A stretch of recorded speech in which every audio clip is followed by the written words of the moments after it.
এই মুহূর্তে আমরা যে দৃশ্যটি দেখতে পাচ্ছি, আওয়ামী লীগ সহযোগী অঙ্গ সংগঠনের নেতাকর্মীদের যে আইন শৃঙ্খলা বাহিনীর উপর যে হামলা, সেই হামলা ঠেকাতে এই মুহূর্তে সেনাবাহিনীর উপস্থিতি, তারা এপিসি ট্যাঙ্ক নিয়ে এই মুহূর্তে এখানে অবস্থান নিয়েছেন। কিছুক্ষণের মধ্যেই কিন্তু এপিসি ট্যাঙ্ক সহ ধাওয়া দিবেন আওয়ামী লীগ সহযোগী অঙ্গ সংগঠনের নেতাকর্মীদেরকে, কিন্তু তারা ধাওয়া দিবেন, সেটি কিন্তু সেই প্রস্তুতি কিন্তু এই মুহূর্তে চলছে।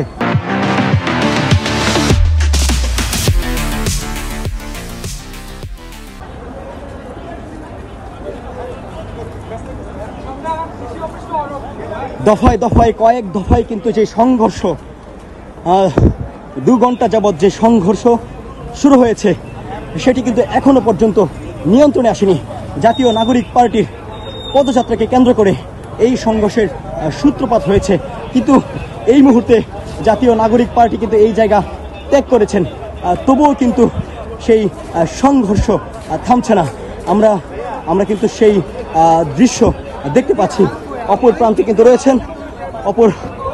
রয়েছেন আওয়ামী লীগ তার সহযোগী অঙ্গ সংগঠন, এবং এই পাশে কিন্তু আমরা দেখতে পাচ্ছি আইন শৃঙ্খলা বাহিনীর সদস্যদেরকে আমরা দেখতে পাচ্ছি।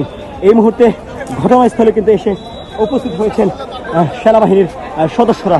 যে জায়গাটি নিয়ন্ত্রণ কিছুক্ষণ আগেও ছিল পুলিশের হাতে, এই মুহূর্তে কিন্তু সেই জায়গাটির নিয়ন্ত্রণ কিন্তু নিয়েছেন যুবলীগ এবং ছাত্রলীগ।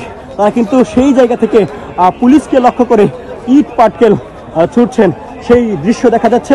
এমনকি তাদের হাতে দেশীয় অস্ত্র রয়েছে। পুলিশ তাদেরকে নিবৃত্ত করতে বেশ কিছুক্ষণ ধরে সাউন্ড গ্রেনেড, টিয়ার শেল নিক্ষেপ করেছে, তবুও কিন্তু পরিস্থিতি নিয়ন্ত্রণে আসেনি।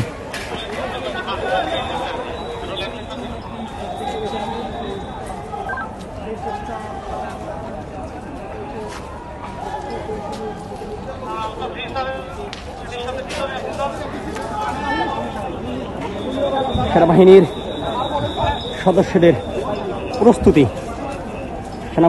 যে প্রস্তুতি, সেটি কিন্তু চলছে। আমরা সেই দৃশ্য দেখতে পাচ্ছি। অপর পাশে কিন্তু আওয়ামী লীগ ও তার সহযোগী অঙ্গ সংগঠন, গোপালগঞ্জ জেলা আওয়ামী লীগ ও তার সহযোগী অঙ্গ সংগঠনের